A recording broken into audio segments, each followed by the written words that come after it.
வணக்கம் நண்பர்களே, வாங்க நேரடியாவே விஷயத்துக்குள்ள போயிடலாம். இரத்த சர்க்கரை அளவை கட்டுப்படுத்துறது அப்படின்னாலே ஏதோ ரொம்ப கடுமையான டயட்ல இருக்கணும், எப்பவுமே பசியோட இருக்கணும்னு நிறைய பேர் நினைச்சிட்டு இருக்காங்க. ஆனா உண்மை அது கிடையாதுங்க. இது எல்லாமே ரொம்ப சிம்பிளான 7 தினசரி பழக்கங்களை பொறுத்தது தான். இயற்கையான முறையில சர்க்கரை நோயை எப்படி நம்ம கட்டுப்பாட்டுக்குள்ள கொண்டு வரது அப்படிங்கறத பத்தி தான் இந்த விளக்கத்துல நம்ம ரொம்ப தெளிவா பார்க்க போறோம். இந்த தொகுப்போட இறுதி வரைக்கும் என்னோட இணைந்துருங்க.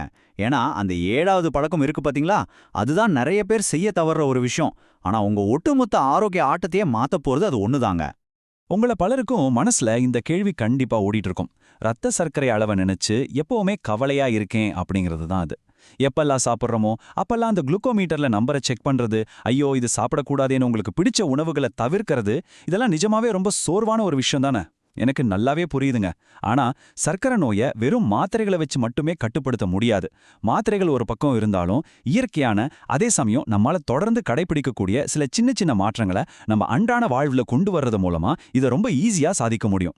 சரி, இன்னைக்கு நாம இந்த பயணத்துல என்னென்ன பார்க்க போறோம் அப்படிங்கறதோட ஒரு சின்ன ரோட் மேப் இதோ. ஃபர்ஸ்ட், ரத்த சர்க்கரைக்கான உண்மையான தீர்வு என்னன்னு பார்க்க போறோம். அப்புறம் ஒரு பெர்ஃபெக்டான காலை தொடக்கத்தை எப்படி அமைக்கிறது, மதிய நேரத்துல உணவும் அந்த எளிய உடற்பயிற்சியும் எப்படி உதவுது, அப்புறம் ஈவினிங் டைம்ல மன அழுத்தம் மற்றும் தூக்கத்தோட முக்கிய பங்கு என்ன, ஃபைனலா இது எல்லாத்தையுமே மாற்றி அமைக்கக்கூடிய அந்த தொடர் முயற்சி, அதாவது கன்சிஸ்டன்சி, இதை பத்தி தான் நாம ஸ்டெப் பை ஸ்டெப்பா பார்க்க போறோம். முதல் விஷயத்துக்கு வருவோம். இரத்த சர்க்கரைக்கான தீர்வு, அதாவது பெரும் ஆரோக்கிய மாற்றங்களுக்கு ஒரு சின்ன தொடக்கம். பெரிய பெரிய ஆரோக்கிய மாற்றங்கள் எதுவுமே ஒரே ராத்திரியில மேஜிக் மாதிரி நடந்துராதுங்க. ஆனா தினமும் நீங்க செய்யக்கூடிய ரொம்ப ரொம்ப சின்ன, ரொம்ப எளிமையான பழக்கங்கள் இருக்கு பாத்தீங்களா, அது நீண்ட கால அடிப்படையில உங்க ஆரோக்கியத்துல மிகப்பெரிய, ஆச்சரியப்படக்கூடிய நல்ல விளைவுகளை ஏற்படுத்தும். இதுதான் இன்னைக்கு நம்ம பார்க்க போற இந்த முழு தொகுப்போட ஒரு பேசிக் கான்செப்ட். உங்களின் இந்த இயற்கையான ஆரோக்கிய பயணத்திற்கு உங்களை அன்போடு வரவேற்கிறேன்.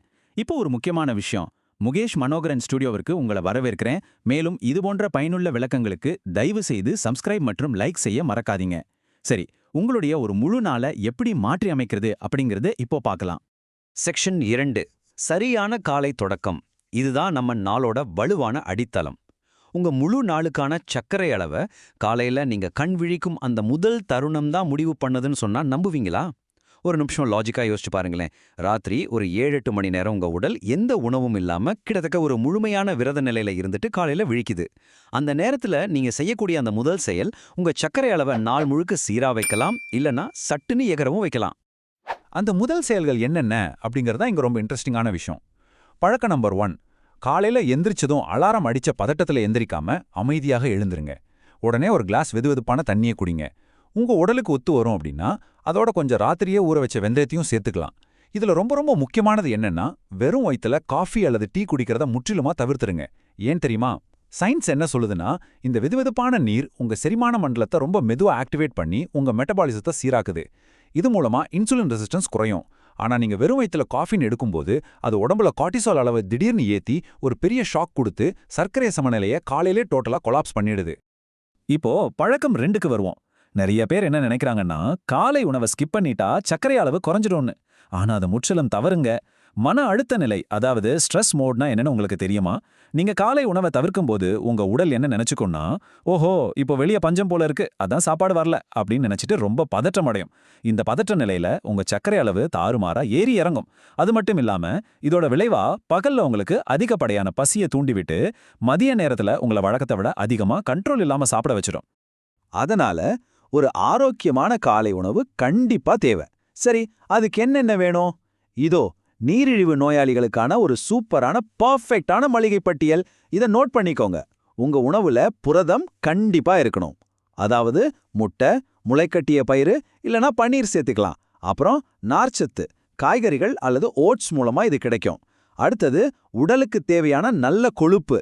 இதுக்கு பாதாம், வால்நட் மாதிரியான நட்ஸ் மற்றும் சியா விதைகள் யூஸ் பண்ணலாம். கடைசியா முழு தானியங்கள், அதாவது கம்பு, கேழ்வரகு மாதிரியான சிறுதானியங்கள் இருக்கணும். அந்த வெள்ளை பிரெட்டு, சர்க்கரை கலந்த சீரியல்ஸ், இதெல்லாம் பதப்படுத்தப்பட்ட உணவுகள். இதை உங்க லிஸ்ட்ல இருந்தே தூக்கிடுங்க.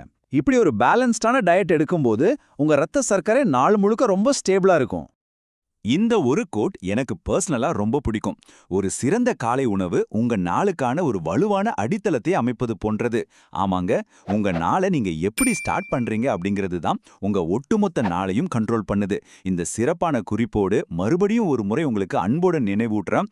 முகேஷ் மனோகரன் ஸ்டுடியோவிற்கு உங்களை வரவேற்கிறேன். மேலும் இந்த பயனுள்ள தொகுப்பிற்கு சப்ஸ்கிரைப் செய்யவும் மற்றும் லைக் செய்யவும் மறக்காதீங்க. உங்க சப்போர்ட் எங்களுக்கு ரொம்ப முக்கியம். சரி, இப்போ அடுத்த கட்டத்துக்கு போவோம். உணவும் எளிய உடற்பயிற்சியும், அதாவது மதிய நேர சர்க்கரை அளவை கட்டுப்படுத்துதல். காலை வேளையை ரொம்ப வெற்றிகரமா சூப்பரா முடிச்சிட்டோம். இப்போ பகல் நேரத்துக்கு வருவோம். மதிய சாப்பாட்டுக்கு அப்புறம் சர்க்கரை அளவு சட்டுன்னு உயராம எப்படி பாத்துக்கிறது அப்படிங்கிறது தான் இந்த பகுதியோட மெயின் ஃபோக்கஸ். 15 இந்த நம்பர் ஒரு மேஜிக் மாதிரி வேலை செய்யுங்க. பழக்கம் 3 இதுதான். சர்க்கரை நோயை கட்டுப்படுத்த உங்களுக்கு பெரிய பெரிய ஜிம் ஒர்க் அவுட்டோ பல மணி நேரம் ட்ரெட்மில்ல ஓடுறதோ தேவையே இல்லை. நீங்க சாப்பிட்ட பிறகு கரெக்டா ஒரு 10 முதல் 15 நிமிஷம் ஒரு சிம்பிளான ரிலாக்ஸ்டான நடைப்பயிற்சி மேற்கொண்டால் மட்டுமே போதுமானது. இதோட சயின்ஸ் என்னன்னு உங்களுக்கு சிம்பிளா சொல்றேன் கேளுங்க. மெடிக்கல் டேர்ம்ல இத சர்க்கரை அகற்றம், அதாவது சுகர் டிஸ்போசல் அப்படின்னு சொல்லுவாங்க.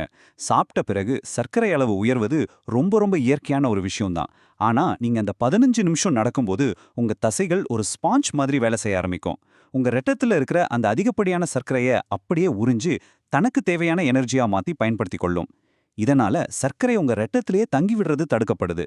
ஒரு நாளைக்கு 3 வேளை சாப்பிட்ட அப்புறமும் 10 நிமிஷம் நடக்கிறதுங்கிறது மொத்தமாவே வெறும் 30 நிமிடங்கள் தான். ஆனா அது உங்க இன்சுலின் வேலை செய்யற திறனை நம்ப முடியாத அளவுக்கு அதிகரிக்கும். அடுத்தது பழக்கம் 4. எதை உண்பது, எதை தவிர்ப்பது. சாப்பாடு தாங்க இங்க உங்களுக்கு பெரிய சவால். ஆனா அதுவே உங்களுக்கு மிகப்பெரிய தீர்வும் கூட. எதை குறைக்கணும்னு பாத்தீங்கன்னா, தட்டு நிறைய சாப்பிட்ற அந்த வெள்ளை சாதம், சர்க்கரை மற்றும் இனிப்புகள், அப்புறம் எண்ணெயில வறுத்த பதப்படுத்தப்பட்ட உணவுகள்.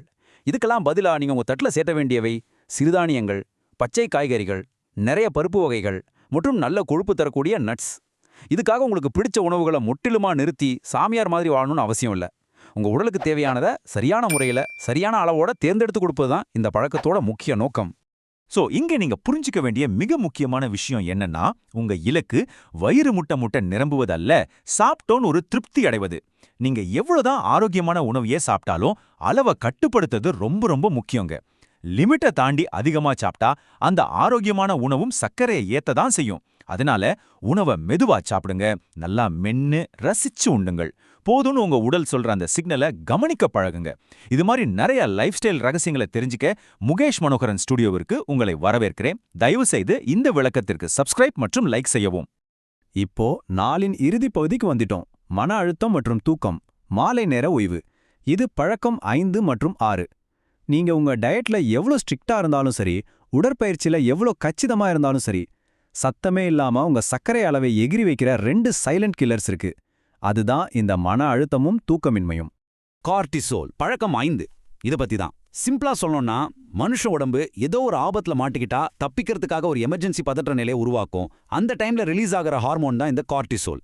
நீங்க ஆஃபீஸ் டென்ஷன், ஃபேமிலி டென்ஷன், அதிக மன அழுத்தத்தில் இருக்கும்போது உங்க உடல் ஏதோ சிங்கம் துரத்துறதா நினைச்சுக்கிட்டு தேவையில்லாம இந்த ஹார்மோனை சுரந்து தள்ளிடும். இந்த கார்டிசோல் என்ன பண்ண தெரியுமா? உங்க இரத்த சர்க்கரை அளவை டைரக்டா ஏத்தி விடும். அதே சமயம் உங்க இன்சுலின் செயல்படும் திறனையும் முடக்கிடும். உங்க டயட் 100% பெர்ஃபெக்டா இருந்தா கூட இந்த ஸ்ட்ரெஸ் நீங்க பண்ற நல்ல விஷயங்கள் அத்தனையும் அழிச்சிடும். அப்போ இந்த ஸ்ட்ரெஸ்ஸை இயற்கையா எப்படி குறைக்கிறது? இதோ சில ரொம்ப சிம்பிளான வழிகள் இருக்கு. தினமும் ஒரு 5 நிமிஷமாவது கண்ணை மூடி ஆழ்ந்து மூச்சு பயிற்சி செய்யுங்க. தியானம் பண்ணலாம், மனசை அமைதிப்படுத்துற மென்மையான இசையை கேட்கலாம். இல்லனா அந்த மொபைலை கொஞ்சம் தள்ளி வச்சுட்டு வெளியில மரங்கள் செடிகள்னு இயற்கையோட கொஞ்ச நேரம் செலவிடலாம். சும்மா அமைதியா உட்காந்து உங்க மூச்சு காற்ற கவனிச்சா கூட போதும். ஸ்ட்ரெஸ் லெவல் அப்படியே டிராப் ஆகும்.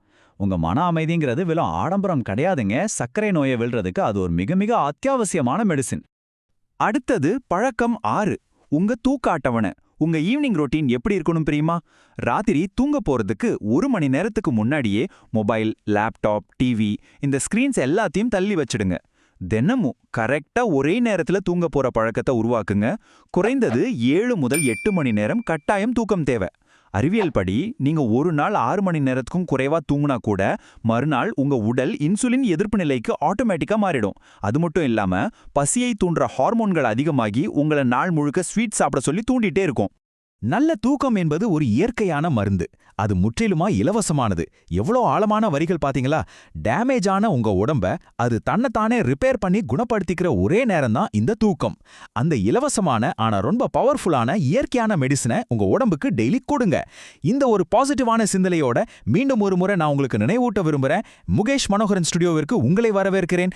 தயவு செய்து இந்த அருமையான ஆரோக்கிய தொகுப்பிற்கு சப்ஸ்கிரைப் மற்றும் லைக் செய்ய மறக்காதீங்க. இப்போ ஃபைனல் செக்ஷனுக்கு வந்துட்டோம். தொடர் முயற்சியே மாற்றத்தை தரும். வெற்றிக்கு தேவையான மனநிலை. இந்த விளக்கத்தோட ஆரம்பத்துல நான் சொல்லியிருந்தேன் இல்லையா, உங்களை ஆச்சரியப்படுத்த போற அந்த 7வது பழக்கம் அது இதுதாங்க, உங்க மைண்ட் செட். காலையில வெந்நீர் குடிக்கிறது, நடக்கிறது, இதெல்லாம் குறிப்பிட்ட செயல்கள்.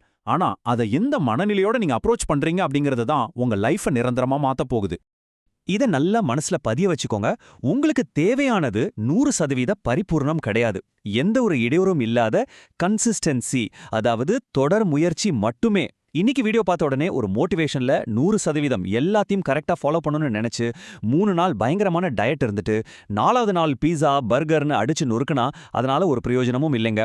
மோட்டிவேஷன் எப்பவுமே நிரந்தரம் கிடையாது. ஆனா டிசிப்ளின், அந்த ஒழுக்கம் மற்றும் தொடர் முயற்சி மட்டும்தான் உங்களை என்னைக்கும் காப்பாற்றும். இந்த தொடர் முயற்சியோட கூட்டு பலனை கொஞ்சம் யோசிச்சு பாருங்களேன். நீங்க டெய்லி பண்ற ஒரு 10 நிமிஷம் நடைப்பயிற்சி, நீங்க ஆசையா செலக்ட் பண்ற ஒரு ஆரோக்கியமான காலை உணவு, ஒவ்வொரு நாளும் நீங்க எடுக்கிற ஒரு சின்ன சின்ன நல்ல முடிவு, இதெல்லாம் இன்னைக்கு பார்க்கும்போது ரொம்ப சாதாரணமா சின்ன விஷயமா தெரியலாம். ஆனா இதே விஷயத்த பல நாட்கள் தொடர்ந்து திரும்ப திரும்ப செய்யும்போது அது எல்லாம் ஒன்னு சேர்ந்து உங்க ஒட்டுமொத்த ஆரோக்கியத்திலே ஒரு மாபெரும் புரட்சியை ஏற்படுத்தும். லாங் டேர்ம்ல இதுதான் உங்க ஹெல்த்துக்கு ஒரு பெரிய கேடயமா மாறும். சர்க்கரை நோய் என்பது வாழ்க்கையின் முடிவல்ல, அது ஒரு விழிப்புணர்வுக்கான அழைப்பு. ஆமா நண்பர்களே, இது உங்க வாழ்க்கை முடிஞ்சு போச்சுங்கிறதுக்கான அலாரம் இல்ல. உங்க உடம்ப நீங்க இன்னும் அதிகமா மதிக்கவும், உங்க லைஃப் ஸ்டைலை நீங்க முழுமையா உங்க கைகளில் எடுத்துக்கிறதுக்கும் இயற்கை கொடுத்திருக்கிற ஒரு அற்புதமான வாய்ப்பு. இதை ஒரு பாசிட்டிவான எச்சரிக்கையா எடுத்துக்கோங்க. உங்க ஆரோக்கியத்தை நோக்கி நீங்க ரொம்ப உறுதியா கெத்தா நடக்கிற ஒரு புது தொடக்கமா இதை மாத்தி அமைங்க. இப்போ ஃபைனலா உங்களுக்கான கேள்வி. நாம பார்த்த இந்த 7 பழக்கங்கள்ல இன்னைக்கு நீங்க எந்த பழக்கத்தை தொடங்க போறீங்க? நாளைக்கு ஆரம்பிக்கலாம், அடுத்த மாசம் 1ஆம் தேதி ஆரம்பிக்கலாம்னு தள்ளி போடாதீங்க. இப்போதே தொடங்குங்க. உங்க ஆரோக்கியம் எந்த டாக்டரோட கையிலையோ மாத்திரைகள்லையோ இல்ல, அது உங்க கைகள்ல மட்டுமே இருக்கு. ஒவ்வொரு நாளும் ஒரு சின்ன பழக்கத்தை மாற்றுவதன் மூலமா உங்க மொத்த வாழ்க்கையுமே முழுமையா மாற்றுங்க. இந்த விளக்கம் உங்களுக்கு பயனுள்ளதாக இருந்திருக்கும்னு நம்புறேன். இது தேவைப்படும் உங்க நண்பர்கள் மற்றும் உறவினர்களுக்கும் இதை ஷேர் பண்ணுங்க. ஆரோக்கியமான சிறப்பான வாழ்க்கைக்கு என்னுடைய மனமார்ந்த வாழ்த்துக்கள்.